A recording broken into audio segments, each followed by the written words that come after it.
fighter jets somewhere off there in the sky. They make a lot of noise. Anyway, hey, how's it going? Steve the Amateur Historian. I'm just about to cross the freeway to, I guess this is the Pearl-ish. I'm gonna be more kind of where the Pearl and Chinatown meets. Going directly due down Everett, which is the street right here, going down that way, for another fresh episode of Historic Murders of Portland. I actually think the third one that I've done that happened on Everett Street. It's weird.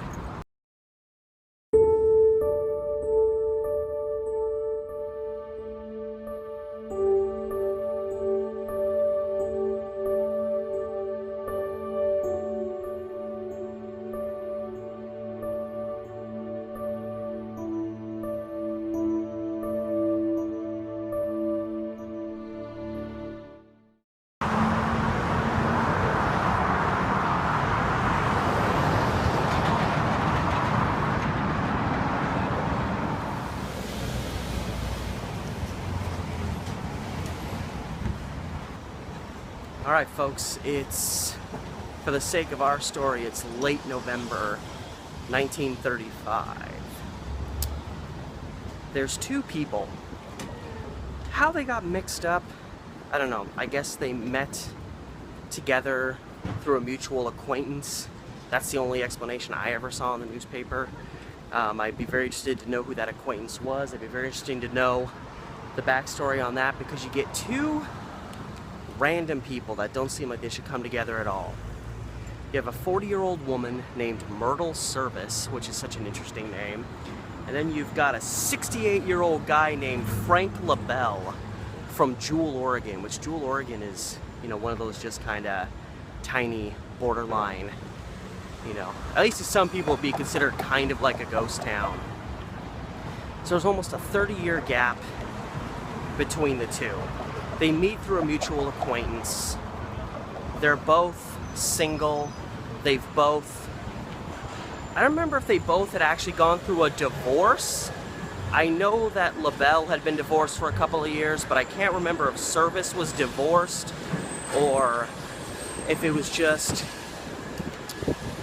a boyfriend that she'd been with. But either way, by the time they meet each other in late November, they're both single. They both are almost 30 years apart in age, and yet they check into a hotel on November 28th together, posing as husband and wife.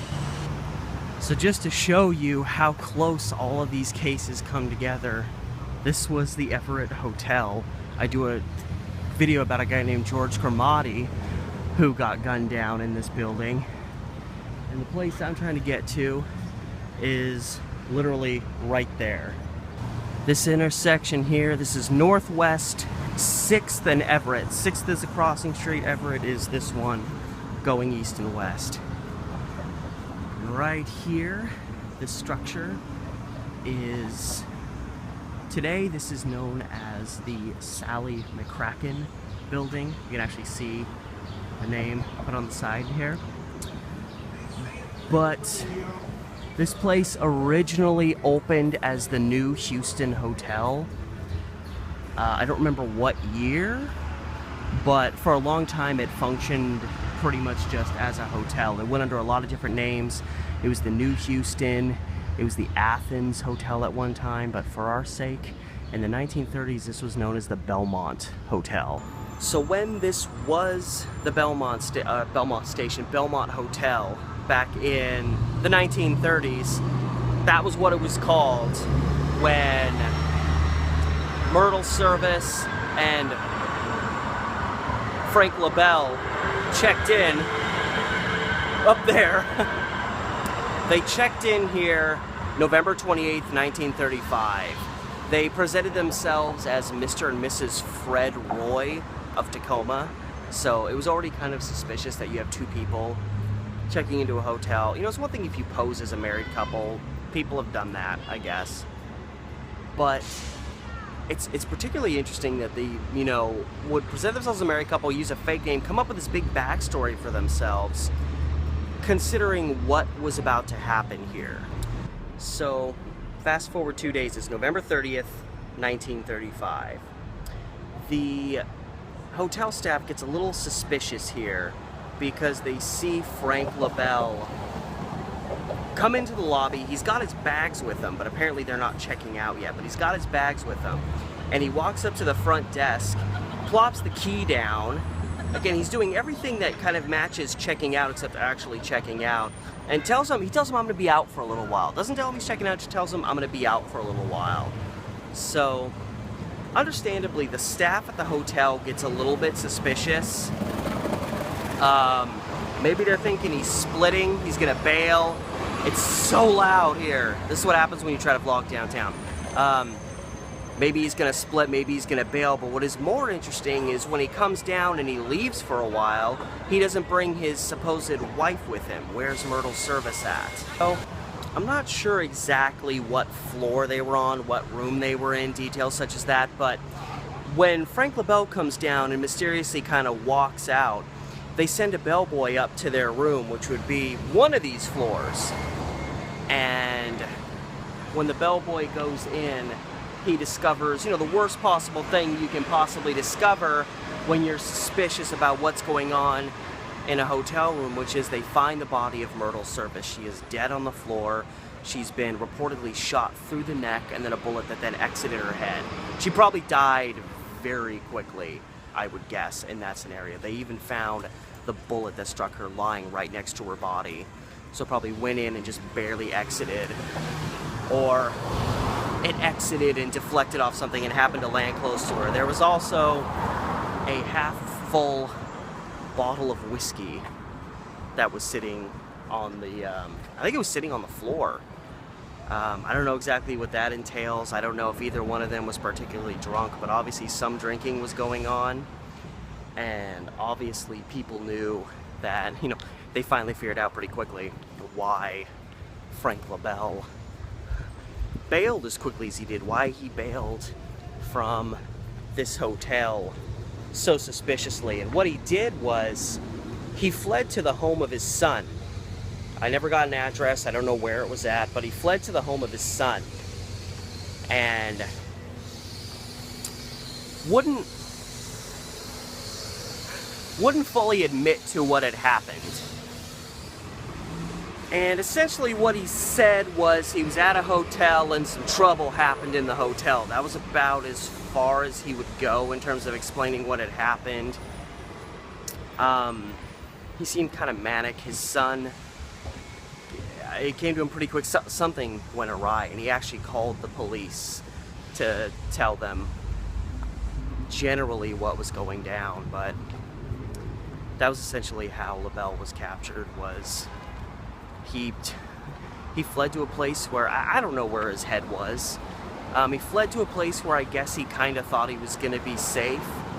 But then, apparently wasn't all that convinced he'd be safe because he wouldn't even he wouldn't spill all the beans to his own son. But that was how he was ultimately apprehended for the case, was his son was a snitch. And Frank LaBelle was pretty quick to begin developing some kind of a defense for what he'd done. This, in the moment, you're like, oh, I'll admit it, fine, I did it. And then when you realize what it means for your future, then the wheels in your head start spinning. You start trying to figure out a way to alter the likely reality to suit your case. And he said that after him and Myrtle Service met, they developed a pact. They developed a suicide pact together. They were going to rent this hotel room. They were going to go up there and they were going to, I can't say kill each other because it seems like he was going to shoot her and then shoot himself. So, but either way, it was a suicide pact. They were going to, you see, even as I try to make sense of it in my own mind, it doesn't make any sense. If you're going to engage in a suicide pact, that means you're going to kill each other together. You're just going to get together and you're both going to die. But you think they would do something comparable, like they'd poison something, or they'd both take pills, or something where they would both be doing it to themselves. And yet here you are, this scenario where you have a guy who says, we have this suicide pact, and yet he shoots her. It's not totally, not like that's never happened before, but it seemed kind of strange wouldn't you each, like, if you're going to use a gun, wouldn't you each shoot yourselves? Because if you shoot her and then shoot yourself, well, that's a murder-suicide. It's not a suicide pact.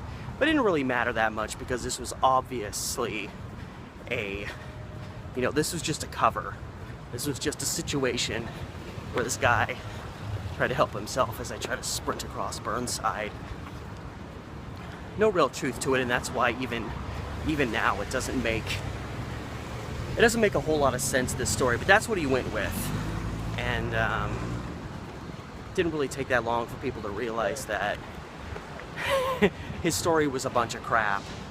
And then something potentially more resembling reality came out when he essentially said that it was out of jealousy, which was pretty common back then. When you've got a guy, pretty much anyone of one sex murdering another person that they perceivably may or may not be with in a relationship. So that was kind of the story that held in the end. They got together. It still doesn't really explain why they got a hotel room together. I don't know what the objective was there. According to LaBelle, of course, Myrtle Service wasn't around to say her side of the story, but according to him, she said that apparently she was enamored, she was in love with some other guy, what have you, and this guy obviously reciprocated that love, and he was going to leave his wife to go be with her. So this was very serious, and the idea is, I guess, LaBelle, who was almost 30 years older than her, maybe thought there was something happening between them. Maybe she did too. I don't really know. These are details you just don't know. And then they get this room, and she starts telling him, "Oh, by the way, I'm in love with another guy," and he snapped.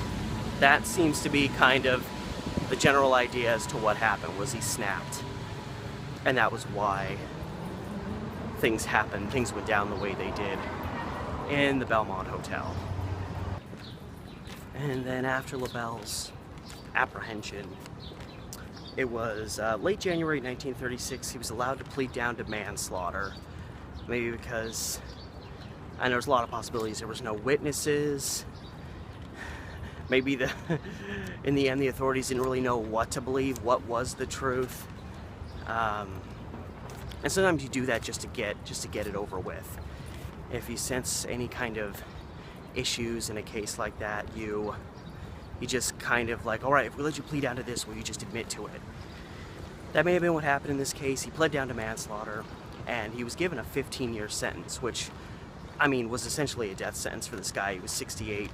He may have even been like 69 by the time, how you doing? He may have even been like 69 by the time he was convicted. So a 15-year sentence, he's in his mid-80s by the time he gets out of prison. And this is the 1930s.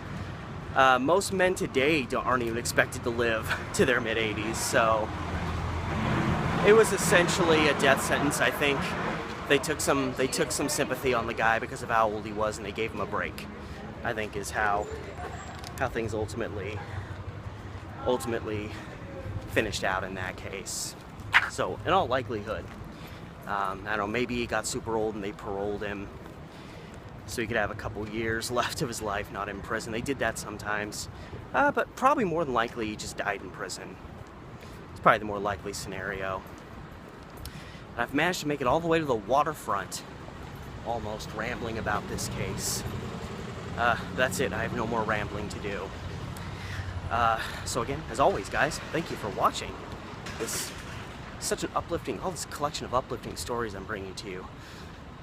And as always, remember to like, bless you, remember to like, share, subscribe, Patreon, comments, all that good stuff. And until next time, this is Steve the Amateur Historian with another episode of Historic Murders of Portland.